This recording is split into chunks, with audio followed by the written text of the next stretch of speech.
A soft knock. Lena stood in the doorway, her tablet clasped tightly. Raindrops glistened on her coat sleeve. Alexander? It's nearly 8. The car's waiting. Bella Nate reservation is in 18 minutes. He didn't turn. Cancel it. Lena stepped inside, her voice gentle but firm. Clara called me directly today. She said, tell him the Burlo is uncorked. And I made that rosemary focaccia he loves. She was smiling when she said it.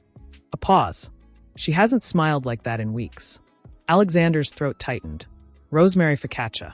He remembered her flour-dusted hands, humming while she kneaded dough on Sunday mornings years ago. Before the empire. Before the silence. He saw it then, the candlelight catching the gold in her hair, the way she'd leaned across the table at that very restaurant 2 years ago, whispering, remember when we dreamed of this life? I just wish we were living it together. He brushed her hand, promised change. Then checked his phone. I can't, Lena. His voice cracked slightly. He cleared his throat, stealing it. Tokyo needs final sign-off by midnight. Thousands of jobs are not more important than her hope, Lena finished softly. She placed a single sheet on his desk. Not an itinerary. A photograph. Clara, laughing in a sun-dappled garden last spring, paint smudged on her cheek, holding up a canvas bursting with wildflowers. She gave this to me last month. Said, show him this when he forgets what matters. Alexander's breath hitched. He reached for the photo. His thumb brushed the glossy surface. She gave this to Lena? The realization struck like ice. Clara had stopped believing he would remember. She'd entrusted her hope to his assistant. A hot sting gathered behind his eyes. He blinked rapidly, staring hard at the city lights. Don't fall apart. Not here. Tell her I'm sorry, he whispered, the words ash on his tongue. Alexander. Lena's voice dropped, intimate. She doesn't need another apology. She needs you. Not your money. Not your excuses. You. Sitting across from her. Listening. Seeing her. She hesitated. She's been tired lately. Quieter. I worry. A cold thread of fear wove through his exhaustion. Tired? He replayed recent memories. Clara pushing food around her plate. Rubbing her temple after climbing the stairs. Smiling too quickly to hide a wince. He dismissed it as stress. She's busy with her art therapy practice. She'll be fine. Had he even asked? Truly asked. His phone lit up. A notification. Clara's message from 3:17 p.m.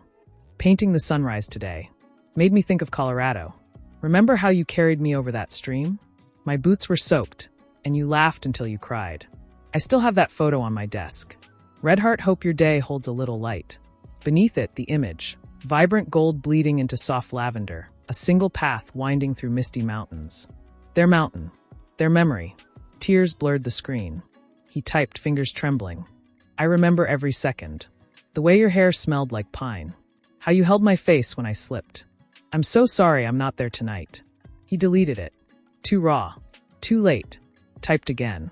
The painting is beautiful. I'll be home soon. Deleted. Soon was a lie he'd told too many times. Final attempt, voice thick with unshed tears. I love you. Save me a piece of focaccia. Send. The office phone shattered the fragile moment. Kenji's voice urgent. Alexander-san, legal requires immediate clarification on Clause 7. The board is waiting. Duty. Control. The familiar script. He answered, voice shifting to polished steel. I'll review and revert within 30 minutes. He ended the call. Silence rushed back, heavier now. He stood, walking to the window.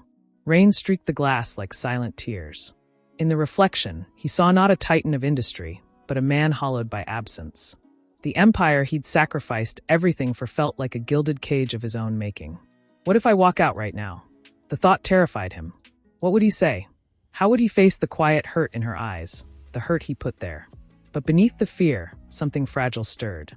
A memory of Clara's hand in his on that Colorado trail. Her voice steady. No matter how high you climb, promise we'll always find our way back. He looked at the photo Lena left. At Clara's joyful, paint-streaked face. At the unsent words burning in his chest. The clock ticked, 8:07 p.m. He didn't move toward the merger documents. Instead, his hand drifted to the phone again. Not to work. To Clara's contact. His thumb hovered over call. Heart hammering. Breath shallow. Every instinct screamed to retreat. To bury himself in spreadsheets where he was in control. But a deeper, quieter voice whispered, This is the real merger. The only one that matters. Rain tapped the glass like a gentle reminder. Tick. Tock. Would he choose the empire? Or the woman who once believed in the man beneath it? Protect. Now, at 8:11 p.m., Clara stood before the island, fingers tracing the stem of an untouched wineglass. The burrolo had breathed its rich promise into the quiet room. The rosemary focaccia, golden beneath its linen cloth, felt less like sustenance and more like a silent plea. She'd spent the afternoon weaving memory into ritual. Nora Jones humming from hidden speakers, the single white orchid in crystal, his favorite, though he hadn't noticed it in years. The careful placement of his grandmother's olive wood spoon beside his plate. See me. Remember us. Her wrist still bore the ghost of cerulean blue, a smudge from David's session earlier. A young veteran, hands trembling until she guided his fingers around a brush. Sunflowers mean hope, right? He'd whispered, tears catching the studio light as yellow bloomed beneath his touch. Clara had held his silence like sacred ground. At Chroma Haven, she was seen. Needed. Here, in the home she'd built with Alexander, she often felt like a footnote in his epic. A chime. Her phone glowed. I love you. Save me a piece of focaccia. Her breath hitched. He remembered the focaccia. Not the merger. Not the flight. The focaccia. Tears welled, hot and sudden. She typed always, deleted it. Typed hurry, erased that too. Sent only a heart. Red heart. A tiny vessel of grace. I release you from guilt. I choose love anyway. She turned toward the living room, where her latest canvas leaned against the sofa, a twilight sea raging against a solitary cliff. Dr. Evans called it resilience. Clara saw only the chasm. 15 years of holding space. Celebrating his first startup with cheap champagne in a walk-up apartment, cradling him the night his father died, whispering, I believe in you, when the world called him reckless. In return, she built Chroma Haven, a sanctuary where color gave voice to the voiceless. Yet at home, her triumphs dissolved into background noise. That's wonderful, my love, he'd murmur, already scrolling. Her fatigue? Rest up. Her quiet worries? We'll talk later. Later was a country they never visited. A soft knock. Eleanor from next door stood there, cheeks flushed, holding a ceramic dish wrapped in a floral towel. Made too much ratatouille, dear. Her eyes softened, sweeping the meticulously set table, the two places, the single orchid. Waiting. Clara forced lightness. He's navigating a storm. Eleanor squeezed her arm. Remember when he'd bring you dandelions from the park? Sat right there, she nodded to the sofa, and just talked. Clara's throat tightened. People change. Do they? Eleanor's gaze held hers, steady. Or do we stop seeing the man beneath the title? She left the dish, a warm weight of community, of being seen. Alone again, Clara sank onto a stool. She opened her worn sketchbook, Quick Studies of Alexander. Laughing over burnt pancakes. Asleep on the couch, book splayed open. His hand resting on her knee during Casablanca. Pages of a man she feared was vanishing. Tears blurred today's sketch. Two hands reaching across a chasm. One wearing his platinum band, the other clutching a paintbrush. Is the chasm too wide? Then the ring. Sharp. Insistent. Alexander. Her heart hammered. A call. Not a text. At this hour, crisis? Or? She swiped. Alexander? Her voice a fragile thread. Silence stretched, a breathless canyon. Then his voice stripped bare. Clara, I'm still here. In the office. A shaky inhale. I was about to sign the Tokyo papers. Again. But I couldn't. All I could see was your Colorado painting. The path through the mountains. Her breath caught. You keep it there? Under everything. My secret compass. His voice cracked. I remembered how you laughed when I slipped on that rock. How you held my face and said, It's okay. I've got you. A sob, raw and unguarded. Clara, I haven't got you in so long. And I am so profoundly sorry. Not for tonight. For every night I chose the screen over your smile. Tears streamed freely. This wasn't rehearsal. This was excavation. Alexander. Don't say it's okay, he pleaded, voice thick. It's not. I saw the cerulean on your wrist this morning. I noticed. I just didn't know how to say it mattered. A sob escaped her. He noticed. All this time, she thought she was invisible. David, the veteran, he painted a sunflower today. He smiled. For the first time. I want to hear about David, Alexander whispered. The words weighted with longing. I want to hear about the sunflower. I want to hear about you. Not later. Now. But can I come home? Right now. I'll tell Kenji to handle Tokyo. I don't care about the deal. I care about the focaccia cooling on our table. I care about the woman who paints hope for broken souls. I care about you. 8:19 p.m. Rain tapped the glass like a heartbeat. Clara closed her eyes, felt the fragile stem of hope pushing through cracked earth. To trust this voice. To believe the man on the line was still the boy who carried her over streams. Yes, she whispered, a vow, a prayer, a leap.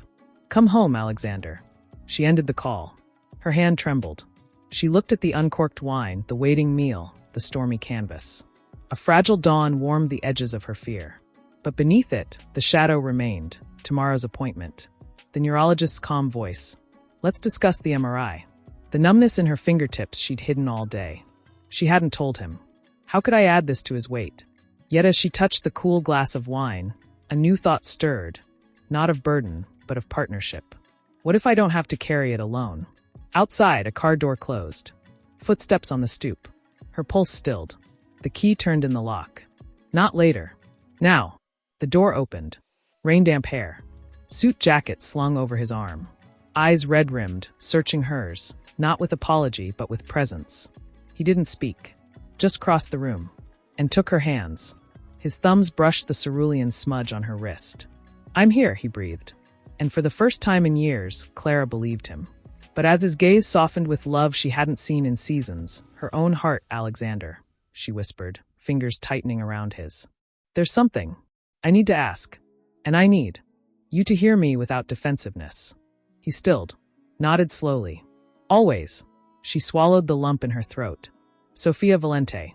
The name hung between them, fragile as glass. Lena mentioned board dinners. Late calls. People talk. A tear escaped, tracing her cheek. I never asked. I buried it.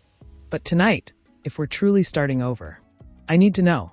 His expression didn't shudder, didn't deflect. Instead, sorrow deepened the lines around his eyes. He lifted their joined hands, pressing her knuckles to his lips. Clara. Mon cœur. His voice cracked with reverence. Sophia sits beside me in the ethics committee. Last month, when I proposed cutting the community arts grant to accelerate the Singapore merger, she stood up, in front of the entire board, said, Alexander built this company on integrity.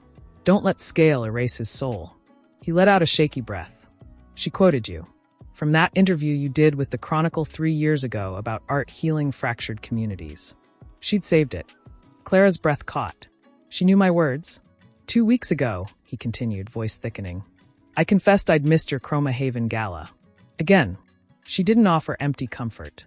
She looked me dead in the eye and said, then go home. Not tomorrow. Tonight. Your legacy isn't in quarterly reports. It's in the woman waiting for you. A tear traced his jaw. She asked about your mural project with veterans. Remember David? She said, tell Clara her sunflower painting gave my nephew hope. He's in the program. Silence pooled between them, tender and profound. Clara's chest ached. All those sleepless nights imagining whispered conversations, shared glances, she'd woven a tapestry of fear from threads of rumor. I thought I was losing you to someone who saw you. And I thought, he whispered, thumb brushing her tear away, you'd stopped seeing me beneath the title. But Sophia, she never let me forget you. She'd say, Clara's strength is your compass. Don't navigate without it. He pulled her gently against his chest. The steady thump of his heart against her ear was a language older than words. There is no affair, Clara. Only a friendship that held up a mirror to my neglect. And tonight, before I left the office, I told her I was coming home to fight for us. She smiled, really smiled, and said, good. She's waited long enough. A sob escaped Clara. Not of jealousy, but of release. The wall she'd built brick by silent brick crumbled into dust.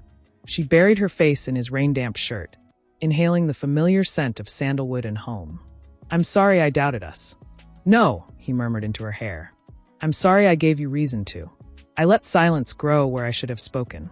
I let distance widen where I should have reached. He pulled back just enough to meet her gaze, eyes glistening. Sophia isn't a threat.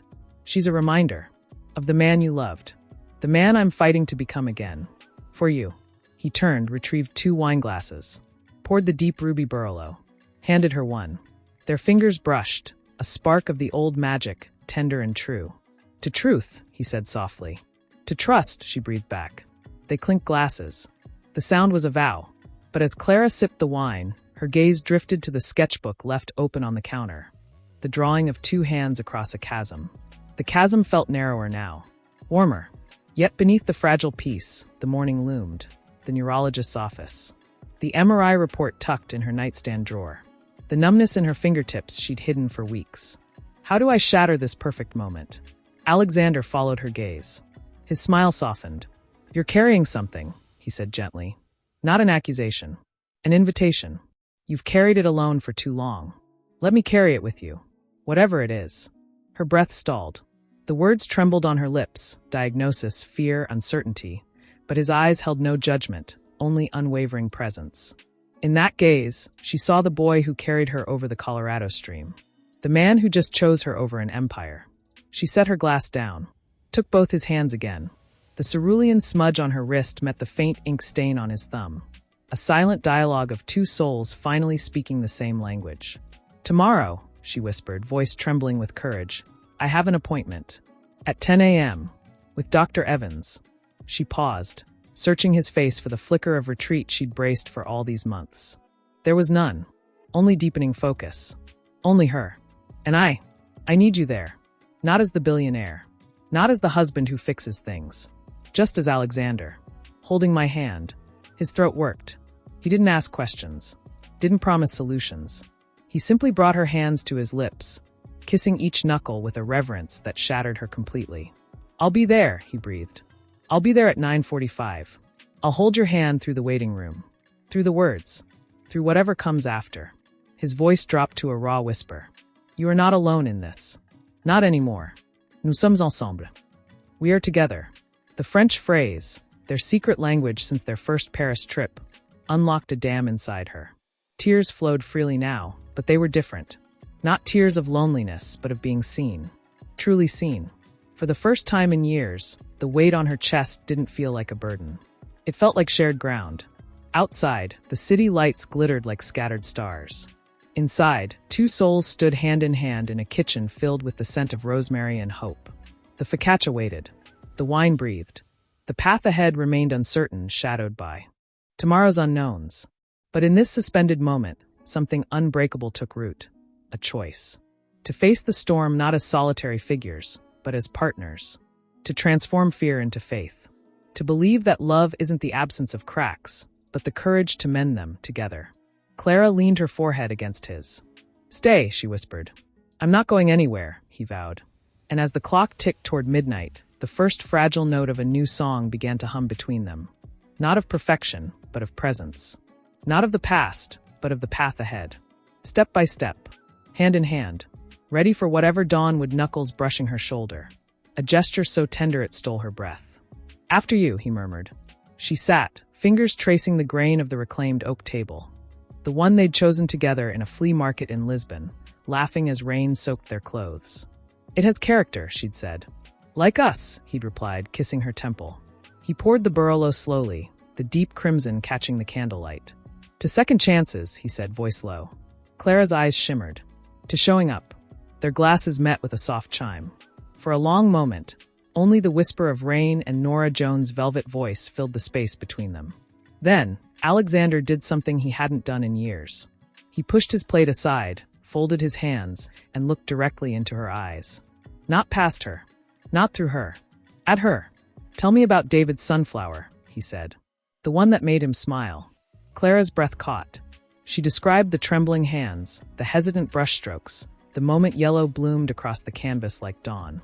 He whispered, It's for my daughter. She loves sunflowers. And then he cried. Not from sadness. From hope. Her voice cracked. I held his hand. Just like this. She turned her palm up. Alexander laced his fingers through hers without hesitation. I should have been there, he whispered.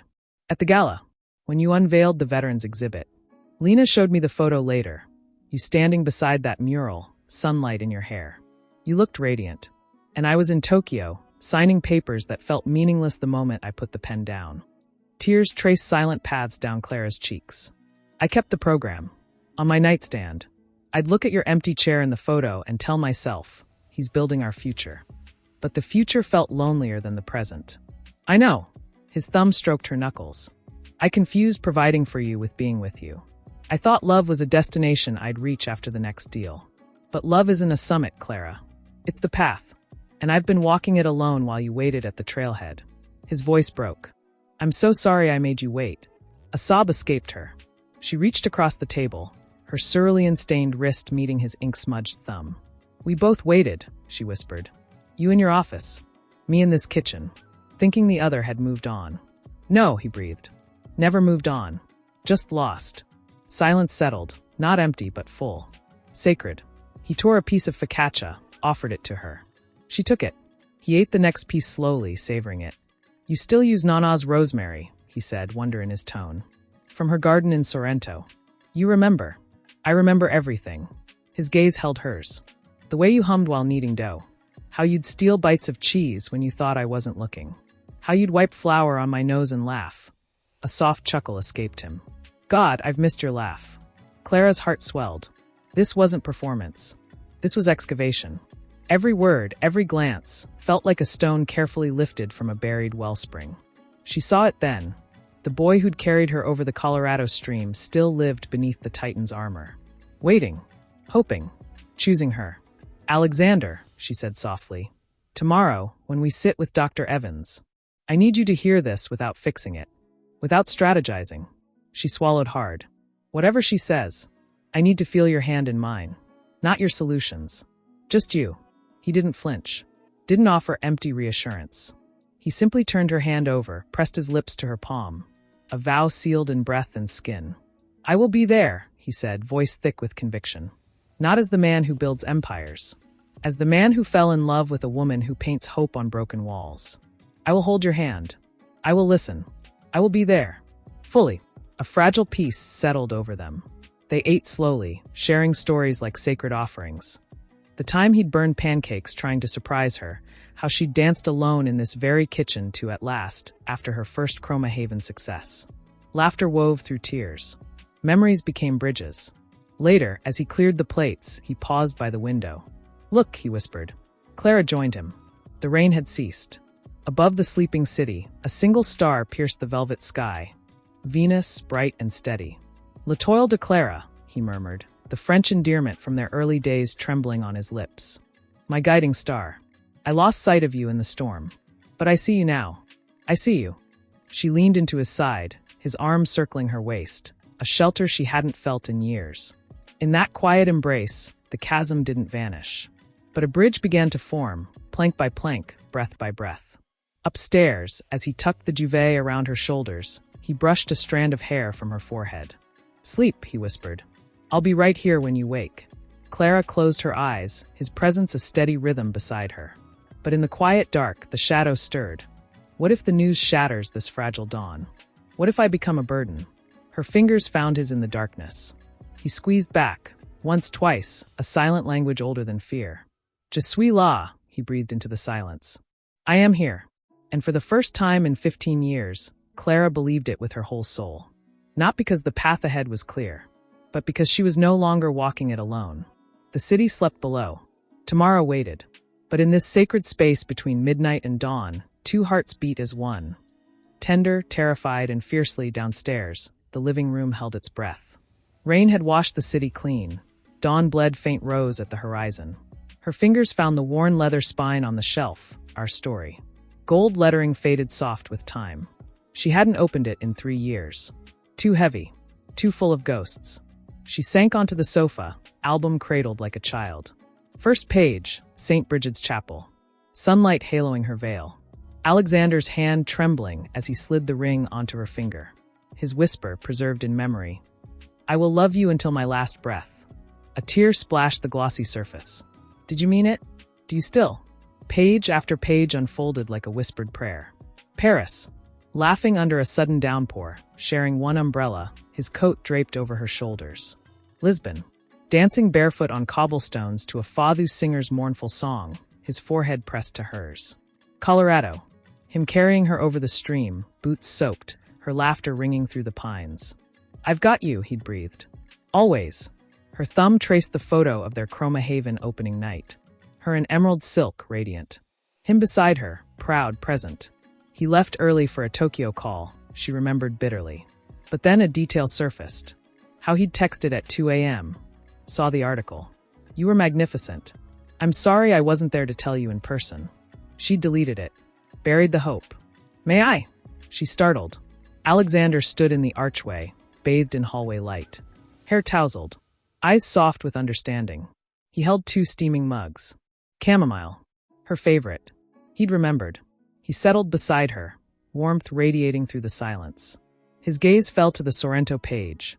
Nana's rosemary garden, arms wrapped tight, foreheads touching. You kept the pressed rose from that day, he murmured. In your jewelry box.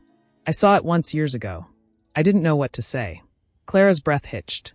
You noticed? I notice everything about you, he whispered. The way you hum when you're nervous. How you tuck your hair behind your left ear when you're thinking. The cerulean smudge on your wrist today. I noticed. He set his mug down, reached into the pocket of his pajama pants, pulled out a creased photograph. I carry this. Every single day. It was the Colorado shot. Her laughing, wind-tousled, him gazing at her like she held the moon. Tears flooded her vision. All this time, I thought you'd forgotten us.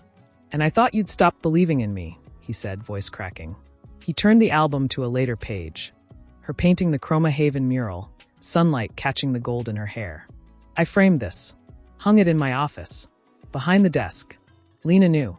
She'd say, Clara's watching you make the right choice today. A sob escaped him. I wasn't having an affair with Sophia. I was having an affair with my own regret. And she kept pointing me back to you. Clara opened her sketchbook resting on the coffee table. Turned to the chasm drawing. 2 hands reaching. I made this last Tuesday. After my MRI. I felt so alone.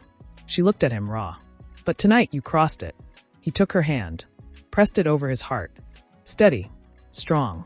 The chasm was never between us, Clara. It was between who we were and who we became. And we're building the bridge now. With truth. With this. He tapped the album. With us. A soft sob broke from her. What if tomorrow, what if the news changes everything? Then we change with it, he said fiercely, pulling her close. His cheek rested against her temple. You are not a burden. You are my home. Whatever comes, we face it hand in hand. Not as the people we were 15 years ago, but as who we are today. Wiser. Tender. Choosing each other again. He lifted the album. Pointed to a blank page near the end.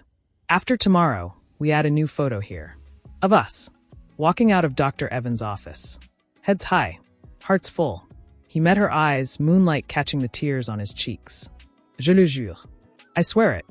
Clara buried her face in his shoulder. The scent of sandalwood and chamomile wrapped around her like a promise. Outside, the city stirred awake. Sirens faded. Birds began their morning song. Dawn painted the sky in watercolor hues of rose and gold. He didn't offer empty reassurance. Didn't promise miracles. He simply held her, solid, present here. As the first rays of sun gilded the album's pages. As the weight in her chest softened, not because fear vanished, but because it was shared. Carried. Honored. Alexander? She whispered against his skin. Thank you for coming home. He kissed her hair. Thank you for waiting.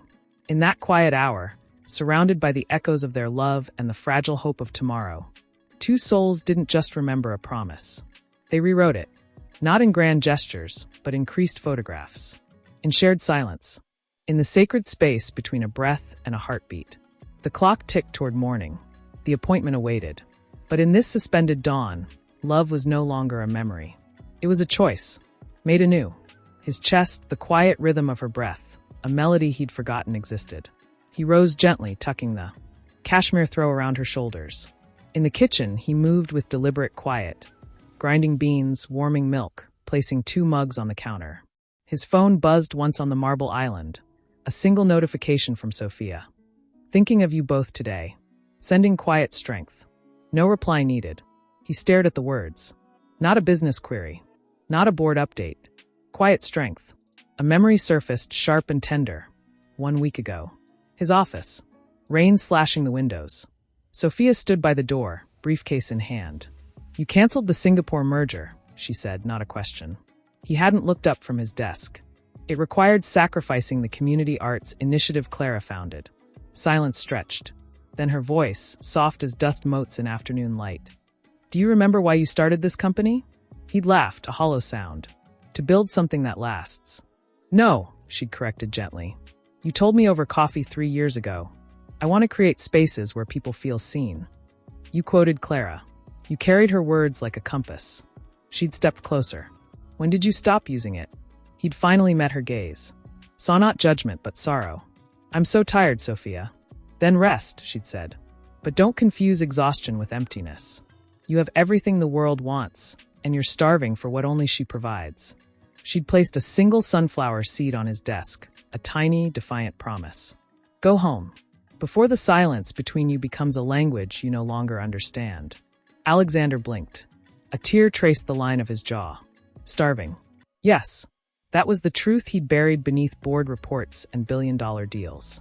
He'd stood atop skyscrapers he'd built, surrounded by applause, and felt utterly, devastatingly alone. The penthouse felt cavernous.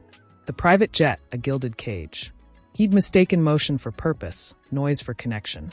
Alexander, Clara stood in the kitchen doorway, wrapped in his sweater, hair soft with sleep. Her eyes held no fear, only quiet wonder. He turned, voice thick. I was remembering what Sophia said to me last Tuesday.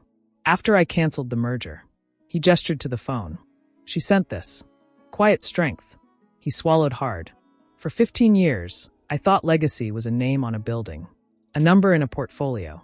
But sitting in that boardroom, all I could see was David's sunflower.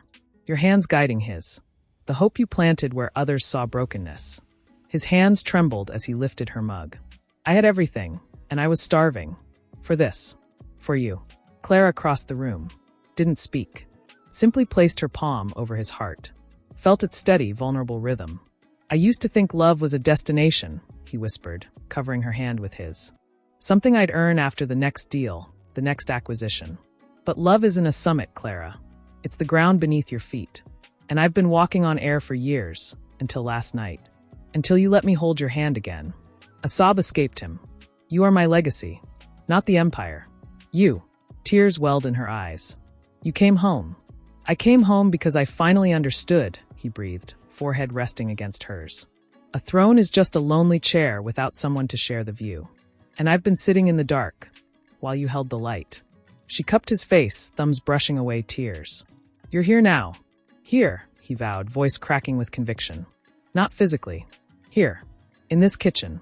In this moment. In whatever comes at 10 a.m. He pulled back just enough to meet her gaze. When Dr. Evans speaks, I won't interrupt. I won't problem solve. I will simply hold your hand. And listen. And love you through every word. A soft chime echoed through the townhouse. 6:15 a.m. Clara's breath hitched. The shadow of the appointment stretched long in the morning light.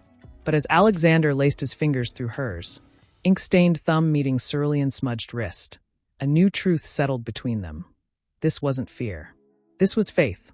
Remember Colorado, she whispered. His eyes softened. I carried you over the stream. And I held your face when you slipped, she finished, tears glistening. We've always been each other's anchor. We just forgot to hold on. He kissed her knuckles. Once. Twice. A silent promise sealed in skin and breath. Outside, the city awakened. Honking cabs, distant sirens, the hum of a world rushing forward. But inside this kitchen, time stilled. Two souls stood bare before the unknown, not as the people they'd been, but as who they'd chosen to become, tender. Present. Together. Clara leaned her forehead against his. Whatever happens today, we face it hand in hand.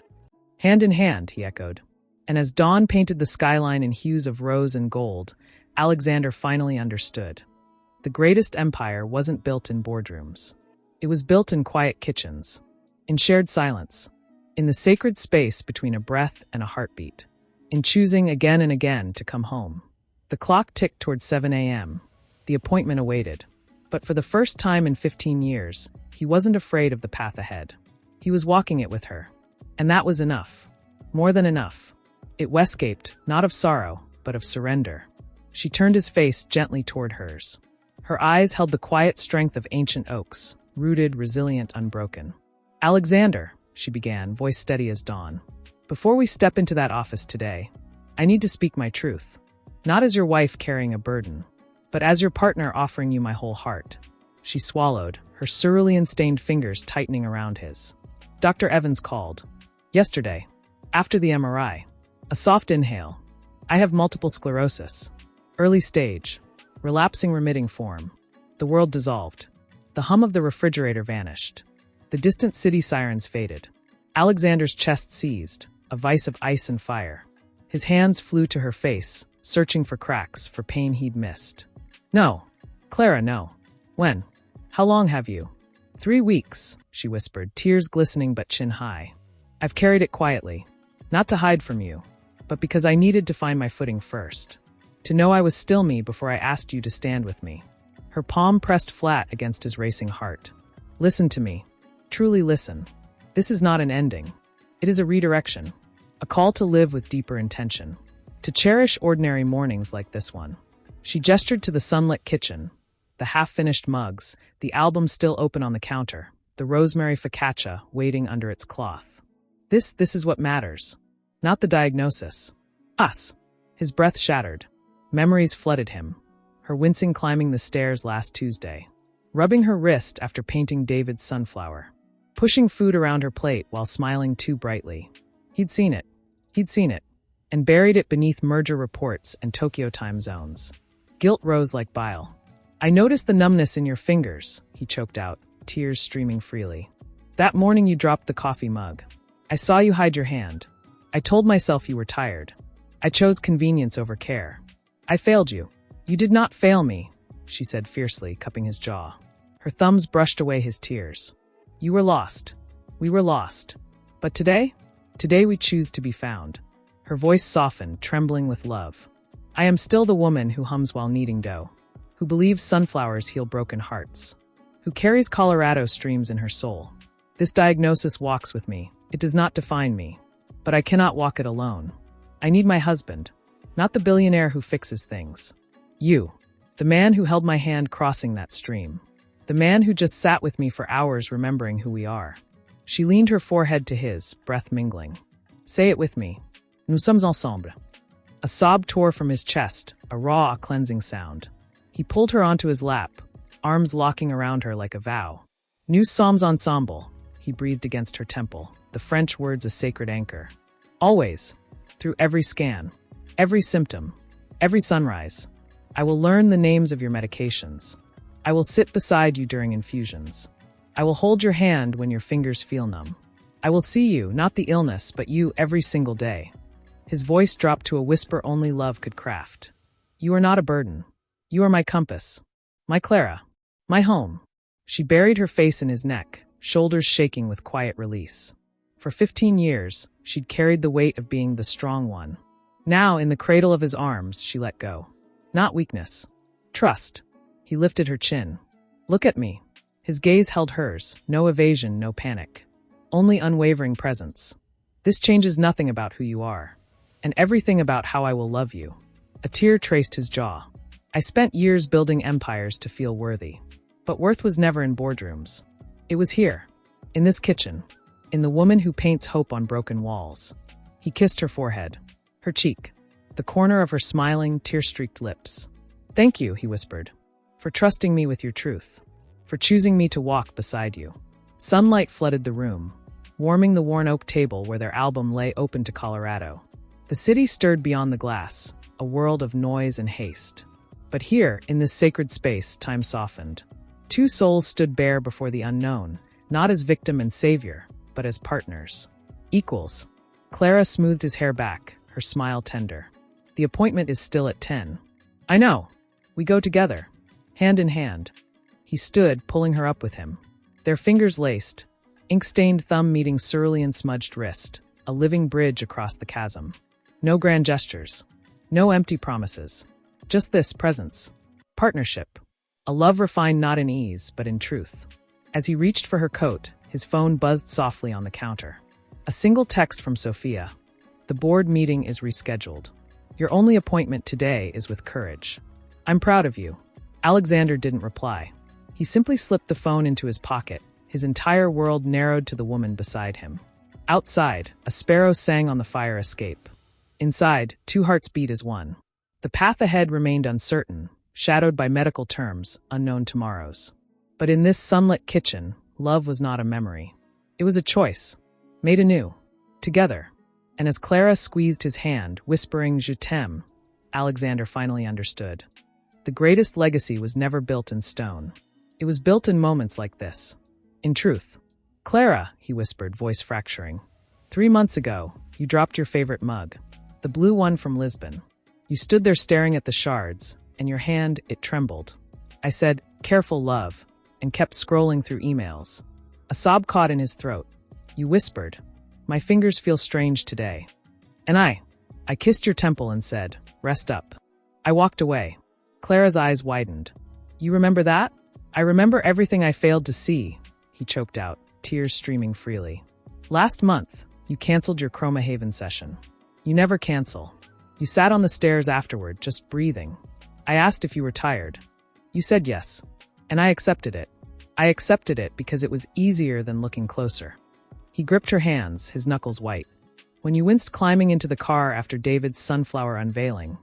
When you rubbed your wrist for 10 minutes straight while pretending to admire the garden. I saw it. I saw it. And I buried it beneath merger reports and Tokyo time zones." He sank onto the stool, head in his hands. "All those nights I stayed late. I told myself I was building security for us. But I was running from the silence in this house. Running from the guilt of feeling disconnected. And while I was chasing ghosts in boardrooms, you were fighting a battle alone." His voice dropped to a shattered whisper. "You carried this diagnosis for 3 weeks. 3 weeks of fear. Of uncertainty. And I was too self-absorbed to notice the woman I vowed to protect was hurting." Clara knelt before him, her palms cradling his face. "Alexander, look at me." He lifted tear-streaked eyes. Saw not anger in her gaze, but profound tenderness. "You were lost," she said softly. "I was lost too. I hid my fatigue because I feared becoming the sick wife. I buried my pain to preserve the image of the strong partner you married." A tear traced her cheek. "We both built walls. You with work, me with silence. But today we tear them down. But the cost? There is no cost," she interrupted gently. "Only grace. Grace that brought you home last night. Grace that let me speak my truth this morning. Grace that lets us choose now." She pressed her forehead to his. "Do you feel this? This breath between us? This is where healing begins. Not in regret. In presence." A memory surfaced, vivid, searing. 2 weeks prior. Clara painting at the kitchen table. She set down her brush, flexed her hand with a quiet sigh.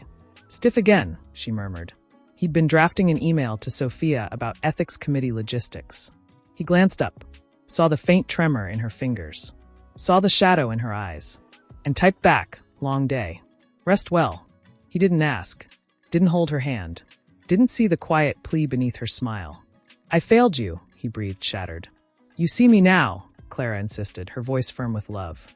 "That is the only truth that matters. Not the missed signs. Not the silent nights. This." She laced her fingers through his, cerulean smudge meeting ink-stained thumb. "You are here. Fully. Heart open. Tears real. This is the husband I married. The man who carried me over the Colorado stream. The man who just chose me over an empire." He pulled her into his lap, arms locking around her like a vow sealed in skin.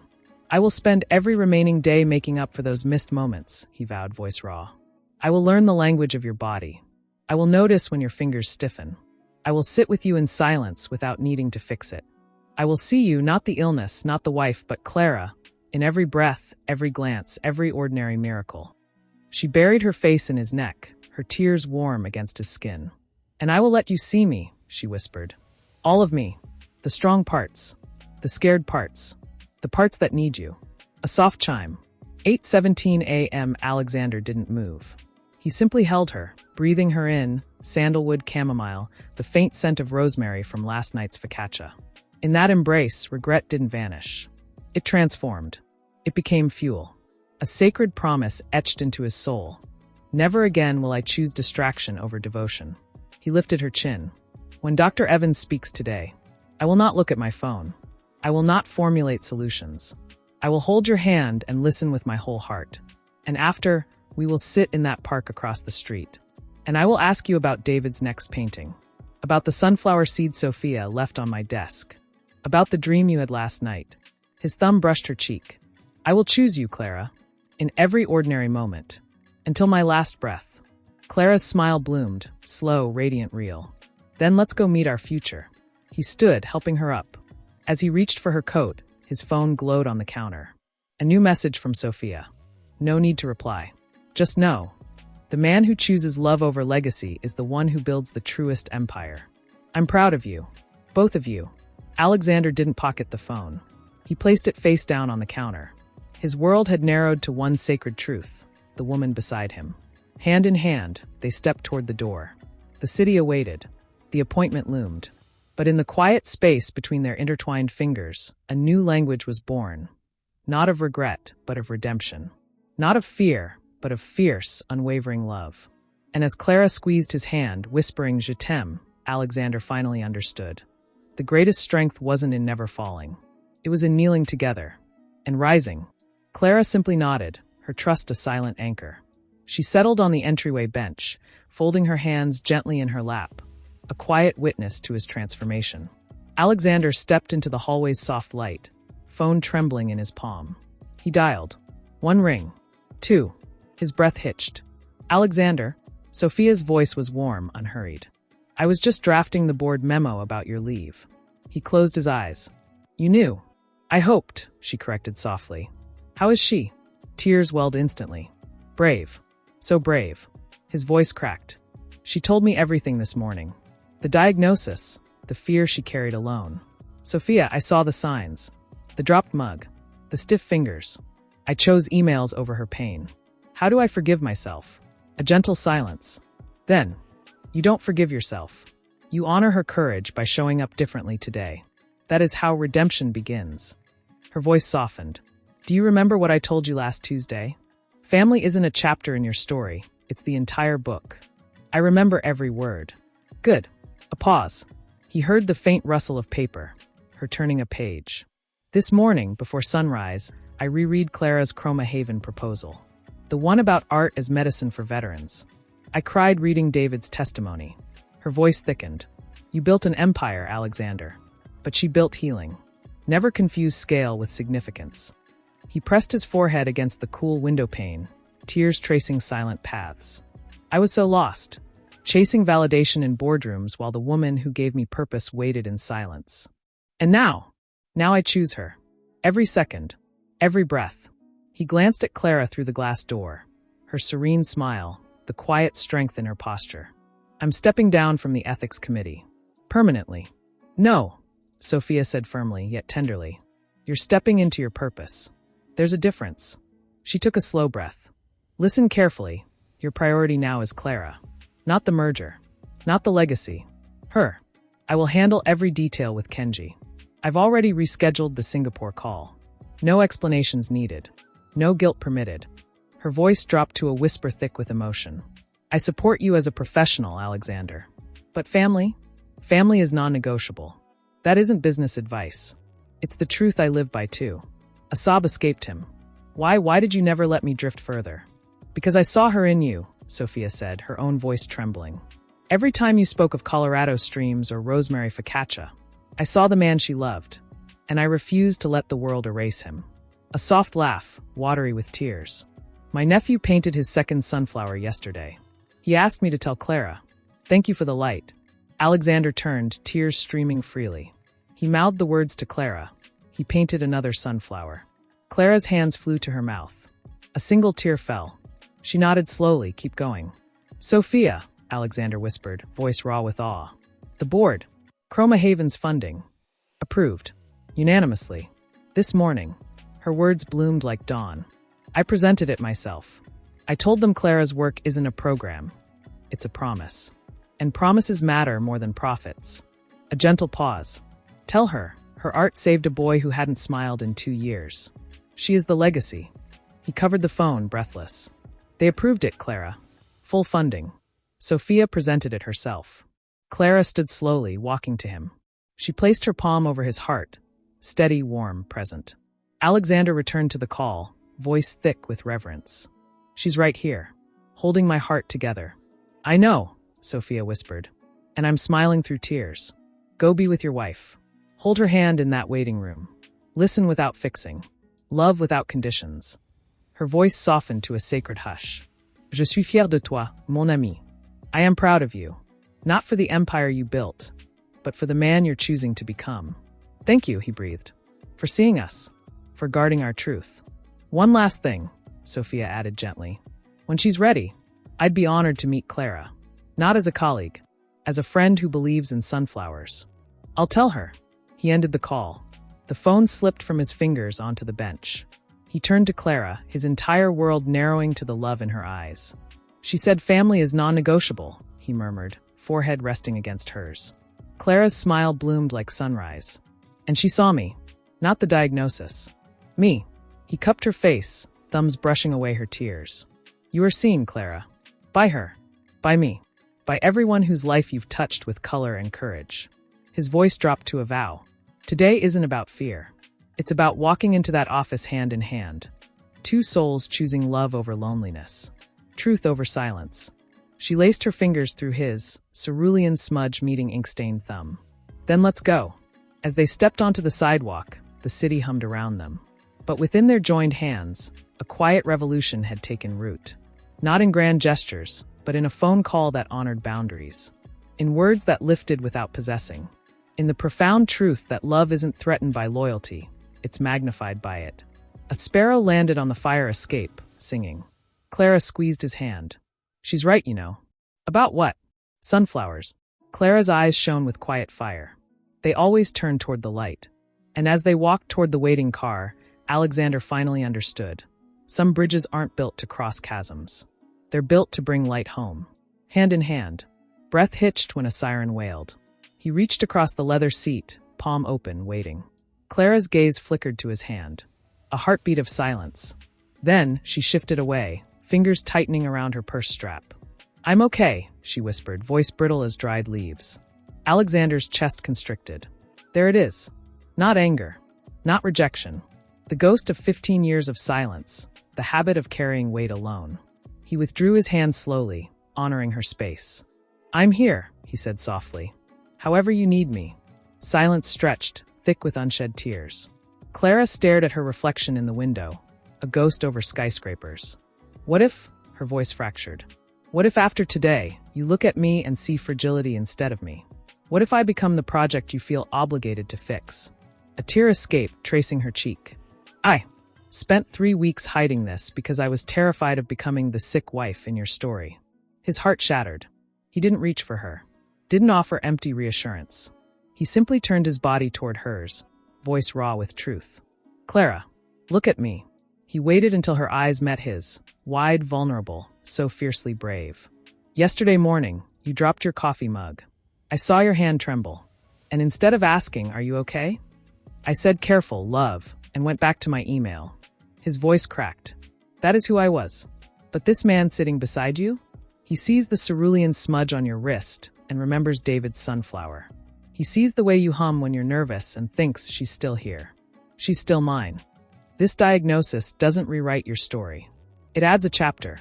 And I will be there for every single page, with you, not for you. A sob escaped her. She covered her face. For 30 seconds, only the rhythm of her weeping and the city's distant hum filled the space. Then slowly she lowered her hands. Eyes red-rimmed but clear. Resolved. She placed her hand in his. Not tentatively. Fully. I'm sorry, she breathed. Old habits. I built walls to keep myself from breaking, and forgot they kept you out too. No apologies, he whispered, lacing their fingers tight. His thumb stroked the cerulean smudge, a badge of her purpose. Only trust. We're learning this together. Je suis là. I am here. Not as the fixer. As your partner. He lifted her hand to his lips. Kissed each knuckle with reverence. You are not a burden. You are the woman who turns pain into sunflowers. And I will spend every day reminding you of that truth. The car slowed. Through the tinted window, the stone facade of the medical building loomed, a monolith of unknowns. Clara's grip tightened. Alexander felt the frantic pulse in her wrist. He leaned close, forehead touching hers. Breathe with me, he whispered. In and out. They breathed together. Once. Twice. A sacred rhythm forged in the quiet space between heartbeats. As the driver opened the door, Alexander stepped out first. Turned. Hand extended. not as formality, but as covenant. Clara took it. Her fingers were ice. He rubbed warmth into them, gaze unwavering. "Ready?" he asked. She nodded, though fear shimmered in her eyes. "Ready." They walked toward the revolving doors. Halfway there, Clara paused, body stiffening. The old instinct rose, to pull away, to face this alone. Alexander felt the shift. Didn't speak. Didn't push. He simply shifted his stance, placing himself slightly behind her, his hand a steady anchor at the small of her back. "I follow your lead." Clara's shoulders softened. She covered his hand with hers. "Thank you," she whispered. Inside, fluorescent lights hummed. The receptionist smiled. "Name?" "Clara Laurent," Alexander began. Clara gently squeezed his arm. "We're here together," she corrected, voice gaining strength. "Clara and Alexander Laurent." The receptionist's smile deepened. "Dr. Evans is ready for you." As they walked the hall, hand in hand, Alexander realized this wasn't resistance. It was recalibration. Two souls learning a new language of trust, one hesitant breath, one shared tear at a time. Love wasn't a grand gesture. It was the courage to say, "I'm scared," and the grace to answer, "Me too. But we're in this together." The examination room door stood closed. A sliver of light beneath it. The unknown waited. Clara turned to him, eyes shining with tears and triumph. "Whatever happens in there," she said, voice steady as stone, "we face it together." "Together," he echoed. His hand never left hers as he pushed the door open. And in that simple touch, ink-stained thumb meeting cerulean smudged wrist, a promise lived beyond words. You are seen. You are loved. You are not alone. Through bamboo blinds. A single orchid bloomed on the desk beside Dr. Evans' framed photo of two laughing children. Clara sat rigid on the edge of the padded chair, spine straight, fingers knotted white in her lap. Alexander remained standing, close enough to feel her breath, far enough to honor her space. His thumb traced slow circles on her shoulder blade. "I am here. I am here. I am here." Dr. Evans, silver hair swept into a gentle bun, closed Clara's file with deliberate softness. Her eyes, warm as aged whiskey, held Clara's without flinching. "Clara." "Alexander." "First breathe." She smiled, a quiet sunrise. "This is not an ending. It is a beginning of a new chapter written with awareness." She leaned forward, hands folded. "Your MRI shows minimal lesions. Early stage relapsing remitting MS. And Clara, this is profoundly manageable. We have treatments that reduce relapse risk by 80%. Physical therapy tailored to your artistry, your hands, your posture. You will paint sunflowers for decades." Her voice softened. "But medicine alone isn't the cure. Connection is." Clara's chin trembled. She looked at Alexander, not with fear, but with raw, unguarded truth. "For 3 weeks," she whispered, tears glistening but voice steady, "I rehearsed this moment alone in the dark. I told myself I was strong enough to carry it solo. But my deepest fear wasn't the diagnosis." A single tear traced her jaw. "It was waking up one morning and seeing pity in your eyes instead of me. It was becoming a project to fix, instead of the woman you chose." Her gaze locked with his, vulnerable as an open palm. "I was terrified of facing this alone, even while standing beside you." Alexander's breath shattered. Without a word, he knelt before her. Not as a billionaire. Not as a husband. Performing duty. As a man laying his heart bare on a sterile floor. He cradled her hands, cerulean smudge meeting ink-stained thumb, and pressed his forehead to their joined palms. "Clara Laurent," he breathed, voice thick with sacred conviction. "I see you. Not the diagnosis. Not the patient. You. The woman who hums off-key while kneading dough. Who cries at sunflowers. Who carries Colorado streams in her soul." He lifted his gaze, tears streaming freely. "This journey isn't yours to walk alone. It is ours. Every injection. Every stiff morning. Every victory. I will sit beside you during infusions and read Neruda. I will learn to cook your Nana's rosemary focaccia when your hands ache. I will hold your silence without trying to fill it." His thumb brushed her wedding band. "You are not a burden. You are my compass. And I choose you, today, tomorrow, always, not out of obligation, but out of love refined in truth." Dr. Evans quietly stood. "I'll give you a moment," she murmured, her own eyes glistening as she slipped out, closing the door with a whisper. Silence bloomed between them, tender, sacred. Clara's composure dissolved. She cupped his face, thumbs sweeping away his tears. "You knelt," she breathed, wonder cracking her voice. After 15 years of you standing above boardrooms, you knelt for me. Because you are worth every inch of this floor, he whispered back. Worth every tear. Worth every breath. He rested his cheek against her knee. Tell me your fear. All of it. I can hold it. Her voice dropped to a fragile thread. What if I become someone you don't recognize? What if fatigue steals my laughter? What if I resent needing you? And what if, he countered gently, lifting his head, needing becomes our new language of love? What if my strength holds space for your vulnerability? What if we become deeper because of this? He kissed her palm. Clara, love isn't the absence of struggle. It's choosing each other within it. Je t'aime. Not despite this. Through it. A sob of release escaped her. She pulled him up into her arms, burying her face in his neck. I was so tired of being strong alone, she confessed against his skin. So tired of smiling through the numbness. Then rest, he murmured into her hair. Rest in me. Today. Tomorrow. Always. The door opened softly. Dr. Evans returned, holding 2 steaming mugs. Chamomile, she said, placing one beside Clara. My ritual after hard conversations. She smiled at Alexander. You have the rarest kind of strength, the courage to be soft. Her gaze returned to Clara, warm as sunlight. Your art therapy work? It's not just your purpose. It's your medicine. Keep painting. Keep guiding others. That light in you? MS cannot touch it. Clara's shoulders straightened. A genuine smile, small but real, touched her lips. David's next sunflower. It's for my nephew. Dr. Evans' eyes softened. Then paint it with joy. As they rose to leave, Alexander didn't reach for his phone. Didn't glance at the clock. He simply laced his fingers through Clara's, palm to palm, heartbeat to heartbeat. At the door, Clara paused, turning back. Dr. Evans, thank you for seeing us. The doctor's smile held the weight of decades of healing. You've already done the hardest part. You chose truth. Now go, hold hands in the park. Watch the sparrows. Remember you are still you. Outside, golden morning light washed over the sidewalk. Alexander didn't hail a car. He simply stood before Clara, hands framing her face. The park across the street, he whispered. Just us. 10 minutes. She nodded, tears of peace glistening. Yes. Hand in hand, they crossed the street. Sat on a sun-warmed bench beneath a budding cherry tree. A sparrow hopped near their feet. Clara leaned her head on his shoulder. I'm still scared, she admitted softly. And I'm still here, he breathed, kissing her temple. No grand promises. No empty reassurances. Just presence. Just truth. In that quiet moment, surrounded by city hum and cherry blossoms, a new covenant took root. Not born of perfection, but of shared vulnerability. Not forged in ease, but in the sacred choice to say, I see you when fear whispers you are alone. Clara squeezed his hand. We're going to be okay. Alexander watched a sparrow take flight, carrying a twig toward its nest. We already are, he whispered. Because we're together. Left ajar. Resting, she'd murmured hours ago, her hand lingering in his before disappearing upstairs. But stillness felt like surrender.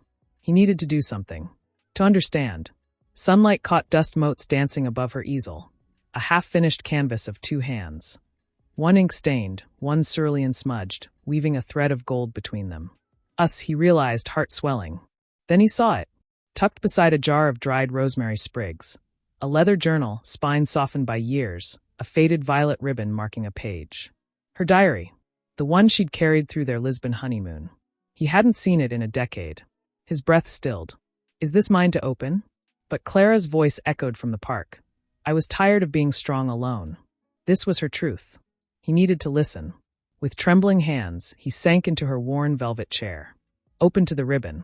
October 14th, 2013, he remembered. After 3 years of marriage, Alexander recalled I take my tea with 1 sugar, not 2. He brought it to me this morning without asking. Sat on the edge of the bed while I drank it. Didn't check his phone once. Just watched the sunrise with me. Today I felt seen. Not as his wife. Not as the artist. Just Clara. I wrote it down so I never forget. Love lives in the quiet details.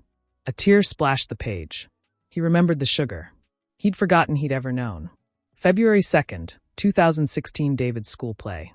Alexander arrived late again. My heart sank. But then, he knelt in the aisle, met David's eyes backstage, and whispered, You were magnificent. David glowed for weeks. Later, Alexander found me crying in the kitchen. Didn't say I'm sorry. Just held me. Said, tell me what you felt. He listened. For 20 minutes. No solutions. Just presence. Today, he chose me over his pride. Alexander's throat closed. He'd buried that memory beneath guilt. But she'd framed it as grace. May 19th, 2019, he noticed my hands shaking after the Chroma Haven Gala. Didn't ask, are you okay? He just warmed my fingers between his, humming that silly French song from our first date. La vie en rose. For 3 minutes, the world was soft. I wrote this down because hope isn't in grand gestures. It's in 3 minutes of being known. 3 minutes. He'd given her 3 minutes. She'd treasured them like sacred relics. His vision blurred. He turned another page, March 3rd, 2022. He came home at midnight. Found me asleep on the couch with the Colorado album open. Covered me with the cashmere blanket. Kissed my hair. I pretended to sleep. Felt his tears on my neck. Felt him whisper, I'm losing her. I didn't move. Didn't comfort him. We're both so tired of pretending. But tonight, I choose to believe he still sees me. A raw sob tore from his chest. He'd cried. He'd hidden that pain too. They'd been two souls aching in the same house, too afraid to reach across the dark. Footsteps. Soft. Hesitant. He looked up, tears streaming. Clara stood in the doorway, wrapped in the very cashmere blanket he'd mentioned in that entry. Her eyes held no anger, only quiet recognition. You read it, she whispered. I'm sorry, he choked out, closing the journal gently. I had no right. You have every right, she interrupted, crossing the room. She knelt before him, her palm cradling his tear-streaked cheek. That entry about the blanket. I wrote it the night before my first numbness scare. I was so afraid. But remembering your tears, it reminded me you were hurting too. Her voice softened to a breath. This diary isn't a record of your failures, Alexander. It's a map of my hope. Every time you showed up, even for 3 minutes, I marked it. Because love isn't built in boardrooms. It's built in rosemary sprigs and warmed hands and humming off-key. He covered her hand with his, pressing it to his heart. I spent 15 years chasing legacy, while you were quietly building ours in these pages. His voice shattered. I thought love was a destination. But you've been showing me all along. It's the path. The ordinary path. She smiled through tears. Read the last entry I wrote. Before the diagnosis. Hands trembling, he turned to the final marked page. January 10th, 2026. Today my fingers went numb while painting David's sunflower. I hid it. But tonight, Alexander looked up from his phone and said, Your hands are cold. He warmed them between his. Didn't ask why. Didn't fix it. Just held them. For 3 minutes, the fear vanished. I will hold on to this. 3 minutes of being seen. It has to be enough. It has to be enough. Alexander broke. Great, heaving sobs of remorse and revelation. He pulled her onto his lap, burying his face in her neck. It was never enough, he wept. Not because you asked too little. Because I gave too little. But I see it now. I see it. Clara held him tight, her tears mingling with his. And today, she whispered against his skin. In the doctor's office, you knelt. You saw all of me. Not just the strong parts. Not just the artist. All of me. He lifted his head, gaze fierce with truth. Today wasn't redemption. Today was awakening.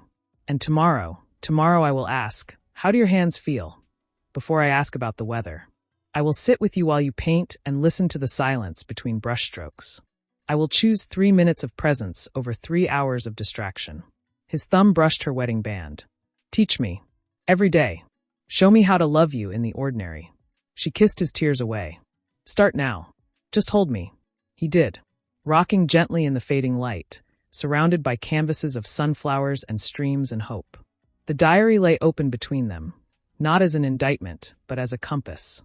A testament that love isn't measured in grand declarations, but in sugar and tea, in warmed hands, in humming off-key in the quiet dark. As twilight painted the studio in violet and gold, Clara whispered against his chest. Read me the dandelion entry. From 2011. He found it, voice thick with love. He brought home weeds and called them flowers. And for the first time in months, I felt like the only person in his world. Clara's smile bloomed like dawn. He still does. And in that sacred space, ink-stained thumb tracing cerulean smudged wrist, 2 hearts beating in the quiet, they understood. The greatest love stories aren't written in empires. They're written in diaries. in 3-minute moments, in choosing again and again to see the person right beside you. Not as they were, not as they might be, but as the digital clock bled crimson into the pre-dawn dark. Clara's breath hitched, a shallow, ragged gasp. She sat bolt upright, sheets tangled around her legs, heart hammering against her ribs like a trapped sparrow. The machine, the whirring, the cold table, the silence while they look at the screen. Sweat chilled her skin. Her left hand trembled violently against the duvet. What if today is the day the numbness spreads? What if I can't hold David's brush tomorrow? She slid from bed, bare feet meeting cold oak. Halfway down the hall toward the bathroom, her knees buckled. She sank against the wall, arms wrapped tight around herself, forehead pressed to drawn-up knees. Breathe. Just breathe. But the air felt thin, distant. The world narrowed to the frantic drumming in her ears. A floorboard creaked. Alexander stood silhouetted in the bedroom doorway, moonlight catching the silver in his hair. He wore yesterday's charcoal sweater. In his hand, nothing. No phone glowing with Tokyo updates. No tablet demanding attention. Just open, waiting palms. His eyes, heavy with sleep, widened not with irritation, but with immediate, quiet understanding. He didn't speak. Didn't ask, "Are you okay?" A question that demanded performance. He simply crossed the space between them, lowered himself slowly to the floor beside her, shoulder pressing gently against hers. A silent anchor in the storm. Clara's tears came then, hot, silent rivers carving paths through fear she'd bottled since the park bench. She shook her head, a broken whisper escaping. I can't face the machine again. What if it shows shadows? What if I wake up tomorrow and my hands forget how to paint?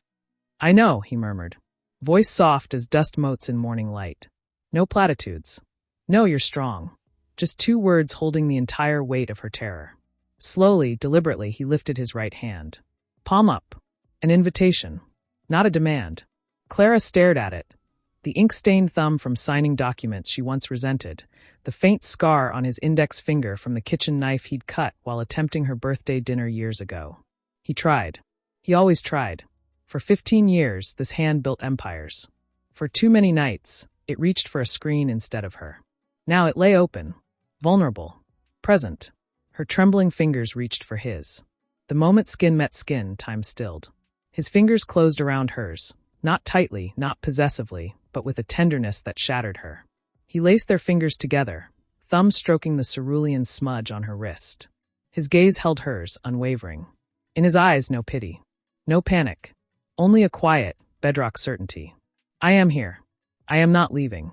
Minutes stretched like honey. The only sounds, their synchronized breaths slowing. The distant hum of a waking city. The soft tick of the grandfather clock. His thumb tracing slow circles over her pulse point. A rhythm older than words. You are safe. You are loved. You are not alone. I dreamed, she whispered, voice raw, that you looked at the MRI report and saw only numbers. That you saw the illness and forgot the woman who paints sunflowers for broken souls. Alexander's throat worked. He brought their joined hands to his lips, kissed each knuckle with reverence. Clara, he breathed against her skin, voice cracking with sacred truth. I will always see the woman who hums La Vie en Rose off-key while kneading dough. The woman who carried Colorado streams in her soul long before any diagnosis tried to define her. He pressed his forehead to their clasped hands, tears dampening their skin. This exam is just data. A snapshot. It does not erase your light. I see you. Today. Now. Trembling and brave and so deeply loved. A sob of release escaped her. She leaned her head against his shoulder. This was the man she'd married. Not the Titan. Not the ghost. This man, the one who chose cold floorboards over boardrooms, silence over solutions, her over everything. He didn't move. Didn't glance at the clock. Didn't suggest tea or distraction. He simply held her hand.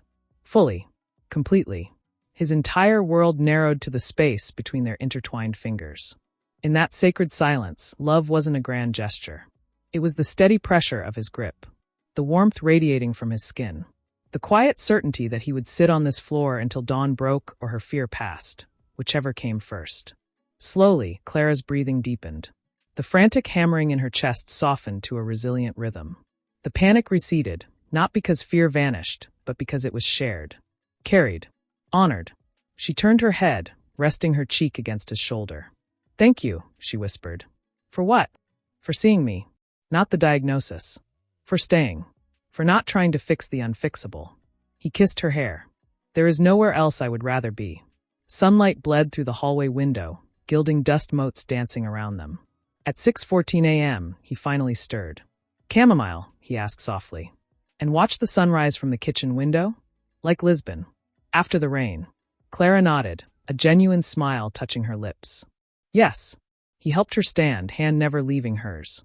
At the kitchen threshold, he turned her gently. Cupped her cheek.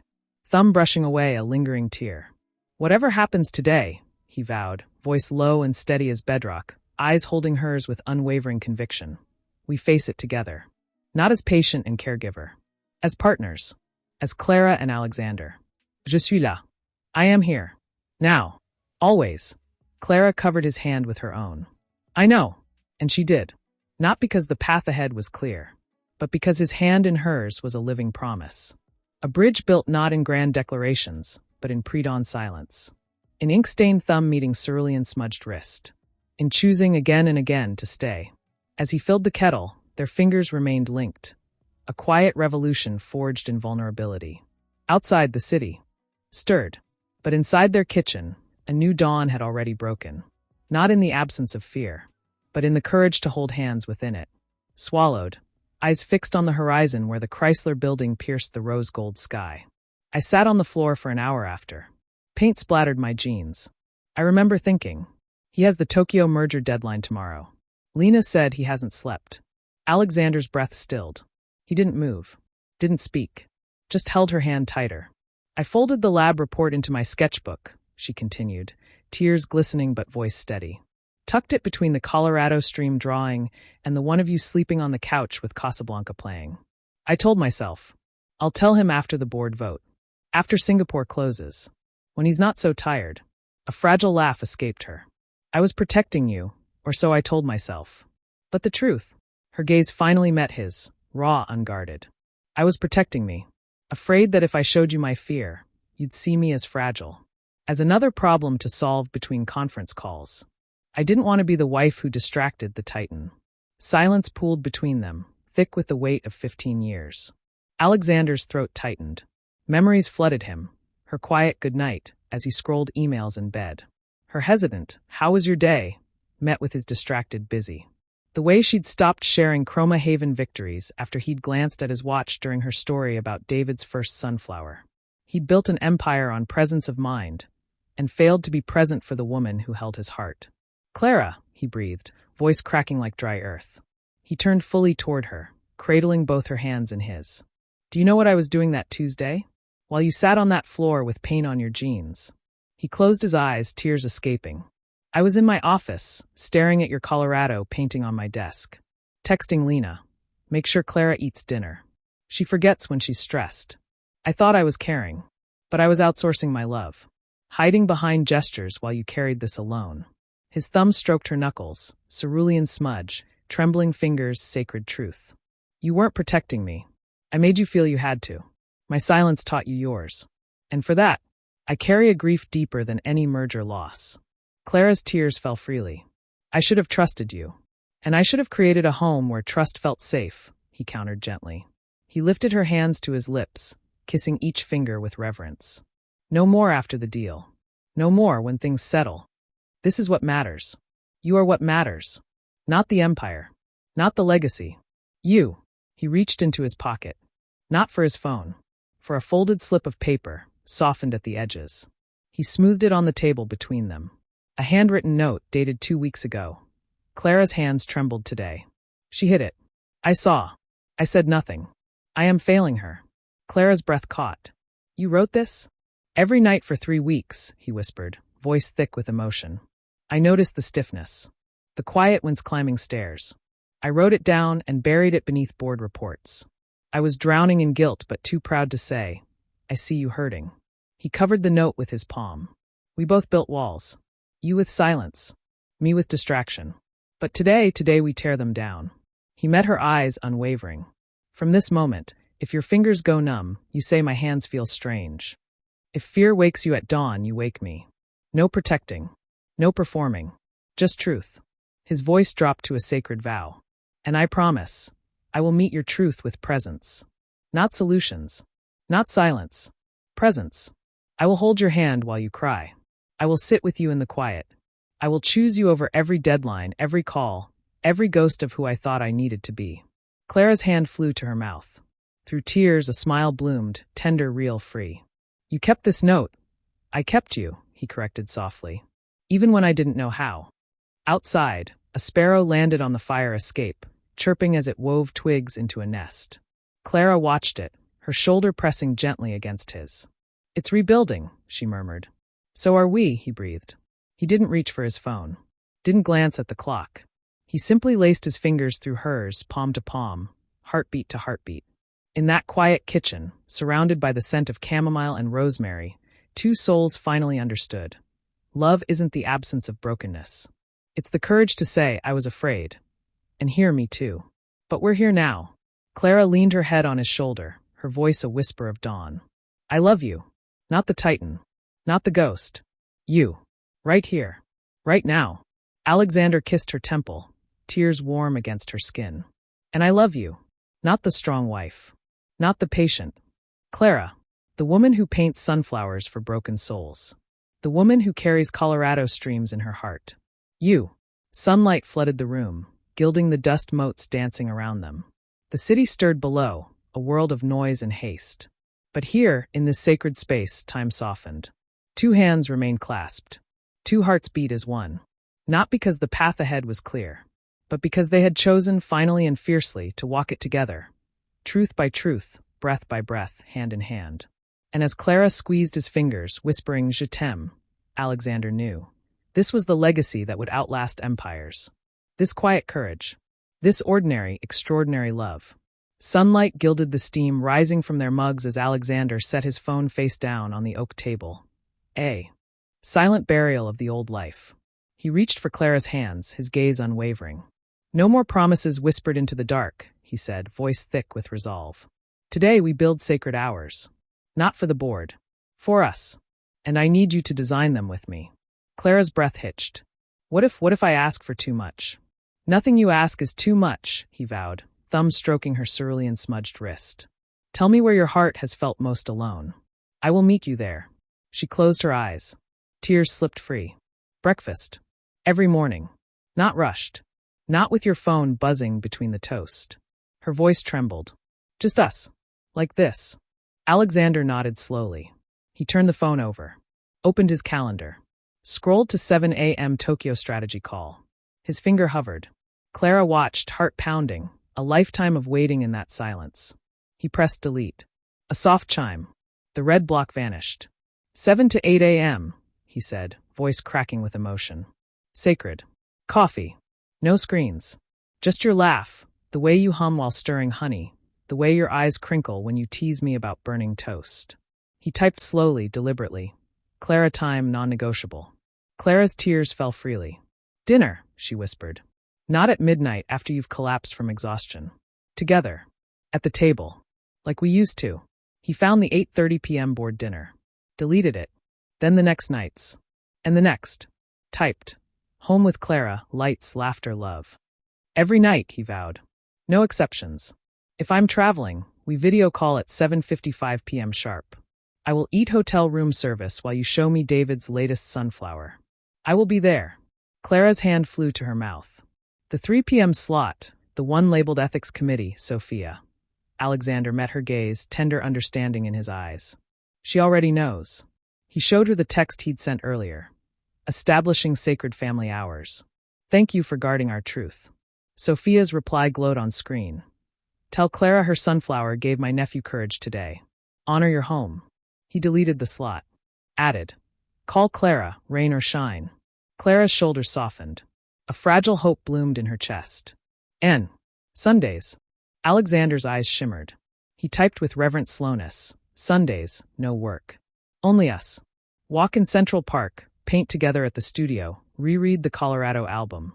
Hold hands without speaking. Remember who we are. He turned the screen toward her. Your turn. Add anything. Change anything. This is our covenant. Clara took the phone. Her cerulean-smudged thumb hovered. Then she added one line at the very bottom, voice barely a whisper. When fear wakes me at dawn, I wake you, and you hold my hand without fixing it. Alexander's breath shattered. He pulled her into his arms, forehead pressed to hers. Every dawn, he vowed, tears warm against her skin. Every fear. Every silent tear. I am there. Not as the fixer. As your partner. He set the phone down. Turned it face down again. A ritual of release.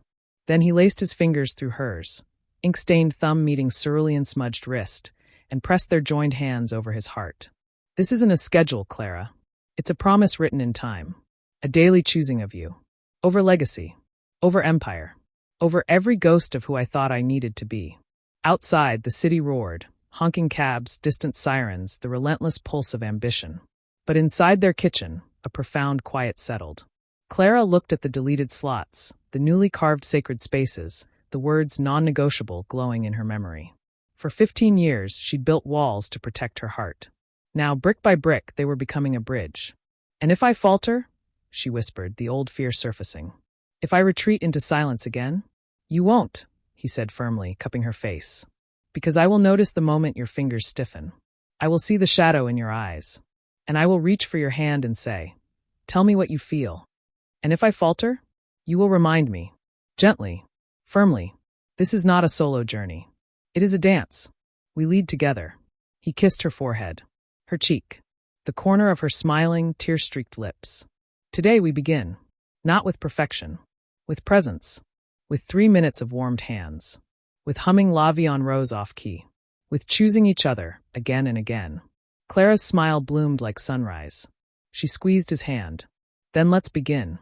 As the clock ticked toward 7:15 a.m., Alexander didn't reach for his phone. He simply held her hand, watching the sparrow on the fire escape weave its nest, twig by careful twig. Two souls, once fractured by silence, now weaving a new tapestry of time. Thread by sacred thread. The path ahead remained uncertain, shadowed by medical appointments, life's inevitable storms.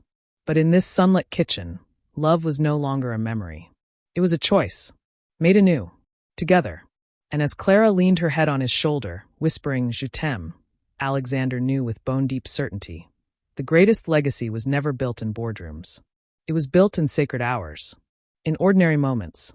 Alexander knelt beside her, not as a spectator, but as sanctuary. He'd left his phone in the car. Again, his hands rested gently on her hips, steady, grounding. Look at me, he murmured. Her eyes lifted. Found his. No pity. No panic. Only unwavering presence. You are not your tremor, he whispered, voice thick with reverence. You are the woman who taught David to paint hope with shaking hands. Today, I am your David. Guide me. Tell me where to stand. How to hold you. A tear escaped. She nodded. Dr. Maya approached, her movements fluid as river water. Clara, we begin with trust. Not strength. Alexander, your hands stay here. Light. Supportive. You do not carry her. You witness her. Clara took a shaky step forward. Her left knee buckled. A gasp. Alexander's arms tightened, not to lift, but to anchor. I've got you, he breathed against her temple. Breathe. I am here. I'm failing, she choked out, shame burning her cheeks. No, he corrected softly, forehead pressing to hers. You are trying. And that is courage. Je vois ta force. I see your strength. Dr. Maya's voice was gentle rain. Again. Slowly. Alexander, mirror her breath. He matched her inhale. Held the exhale with her. On the third attempt, Clara's foot found solid ground. A sob escaped her, not of pain, but of triumph. You did it, Alexander whispered, tears tracing his jaw. You did it. I only held space. She turned in his arms, trembling. You didn't look away.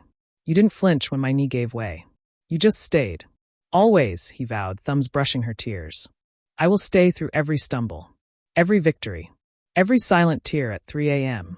Later, seated on therapy mats, Clara practiced hand grips with soft resistance bands. Her fingers trembled violently on the third repetition. The band slipped. She froze, breath-trapped. This is it. The moment he sees the fragility. Alexander didn't reach for the band. Didn't offer empty praise. He simply covered her trembling hand with his own, ink-stained thumb resting over cerulean-smudged wrist. I see you, he whispered, voice cracking. I see the artist. The healer. The woman who carries sunflowers in her soul. This tremor does not erase you. It honors you. For showing up. Clara's composure shattered. She collapsed against his chest, weeping. Not from weakness, but from the profound relief of being loved within the brokenness.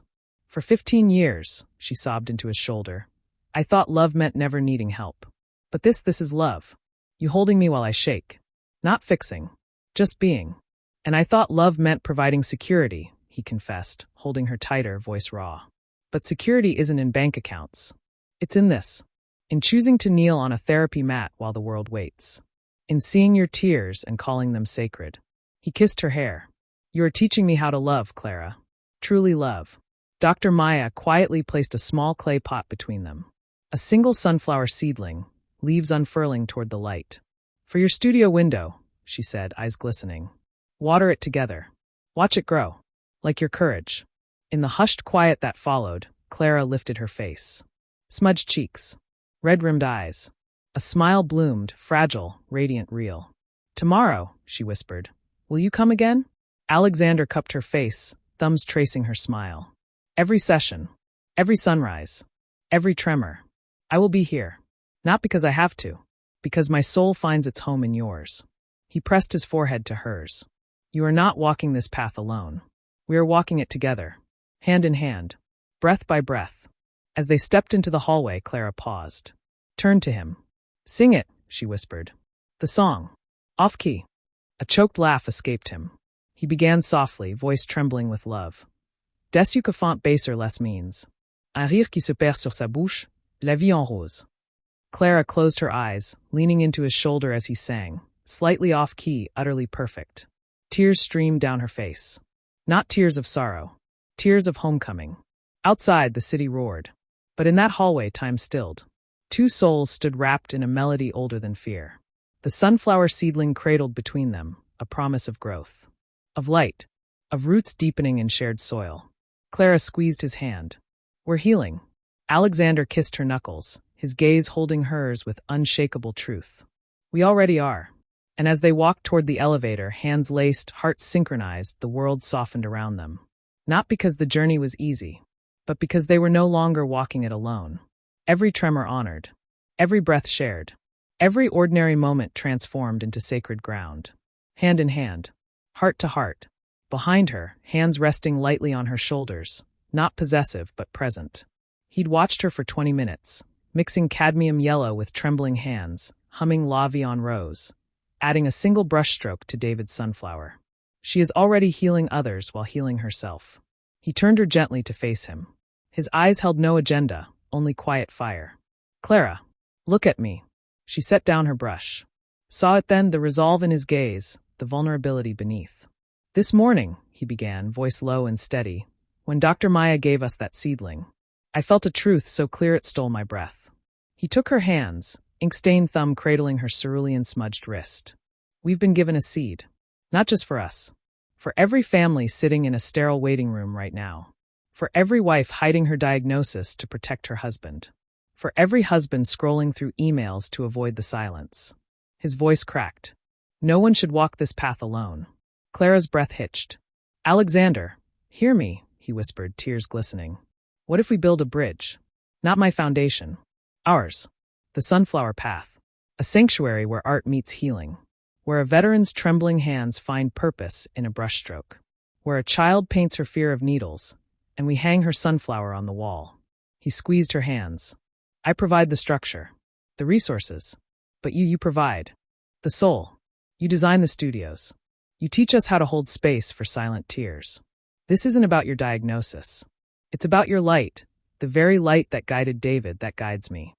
Clara's tears fell freely.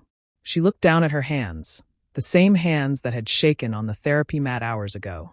I spent 3 weeks hiding my truth because I feared becoming the sick wife in your story. And now, you're asking me to lead with this very journey. Her voice trembled. What if my hands fail when others need me most? He cupped her face, thumbs brushing her tears.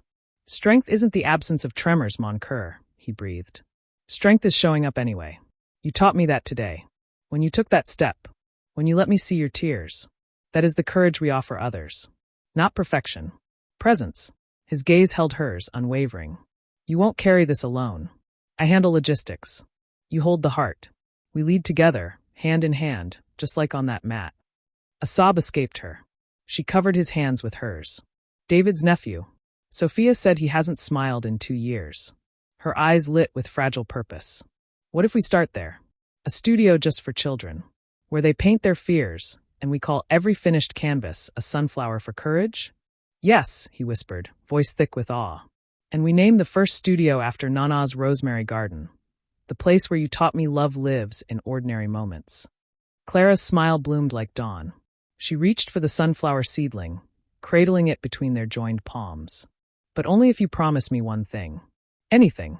When a mother shares her story and it mirrors mine, when a child cries because his hands won't hold the brush, you don't retreat into fixing. You stay. You hold my hand first. Then we hold theirs together. Alexander's composure shattered. He pulled her close, forehead pressed to hers, tears warm against her skin. I vow it, he breathed. Not as the billionaire. As your partner. As the man who carries Colorado streams in his heart because you put them there. He kissed her knuckles, once twice a sacred seal. This foundation isn't my redemption. It's our legacy. A living testament that love transforms pain into purpose. He reached into his pocket. Not for his phone. For a small velvet pouch. Inside, 2 sunflower seeds, smooth and golden. He placed one in her palm. We plant these tomorrow. In the garden. One for hope. One for remembrance. Clara closed her fingers around the seed. Then covered his hand with hers. Together. Outside, the city hummed its relentless song. But inside the studio, time softened. 2 souls stood wrapped in golden light, the tiny seedling between them reaching for the sun. Clara looked at Alexander. Not the titan, not the ghost, but the man who had chosen her over empires, and saw a future woven not in grand gestures, but in shared purpose. David's next sunflower, she whispered, tears of peace tracing her cheeks, will be the first piece in our gallery. Alexander kissed her temple, his voice a vow carried on breath and bone. And every sunflower after will carry your name. Not as the founder, as the heart. As twilight painted the sky in rose and gold, they stood hand in hand before the canvas. 2 hands weaving gold thread between ink-stained thumb and cerulean-smudged wrist. The path ahead remained uncertain. But in this sacred space, love was no longer a memory. It was a mission, a promise, a seed planted in fertile soil. And as Clara squeezed his hand, whispering "Je t'aime," Alexander knew with bone-deep certainty. The greatest legacies aren't built in boardrooms. They're grown in gardens, nurtured by trembling hands, watered with tears of truth, and blooming one sunflower at a time into light for others. Together, weaving gold through jasmine vines and the soft hum of shared stories. 20 souls gathered. Lena arranging chamomile tea, Sophia adjusting the microphone with gentle hands, David carefully placing his latest sunflower painting on the easel. In the center, Clara stood beside Alexander, fingers laced, the cerulean smudge on her wrist catching the firelight. The sunflower seedling from Dr. Maya now stood tall in its clay pot between them, petals open to the twilight. Sophia's voice, warm as honeyed tea, rose softly. Friends, tonight isn't about accolades. It's about truth. Clara and Alexander didn't build a monument. They built a bridge. And tonight, Clara has agreed to share why that bridge matters. All eyes turned. Clara's breath hitched. The old fear surfaced, the urge to shrink, to let Alexander speak. But his thumb stroked her knuckles. I am here. She stepped forward, the wooden planks solid beneath her feet. Alexander remained exactly where she left him, not hovering, not shielding. Simply present. 3 months ago, she began, voice trembling but clear. I sat in a sterile room terrified a diagnosis would erase me. That I'd become the sick wife in my own story. Her gaze found Alexander's. Tears glistened. But my husband, he didn't see a diagnosis. He saw me. The woman who hums off-key while kneading dough. The woman who believes broken hands can still paint hope. A soft, watery laugh escaped her. He taught me love isn't about walking perfectly. It's about choosing to walk together, even when the path is uneven. She turned to the circle, heart open. This foundation, the sunflower path, isn't about erasing struggle. It's about honoring it. When David's hands shake, we don't hide the canvas. We celebrate the courage it took to make that brushstroke. When a child,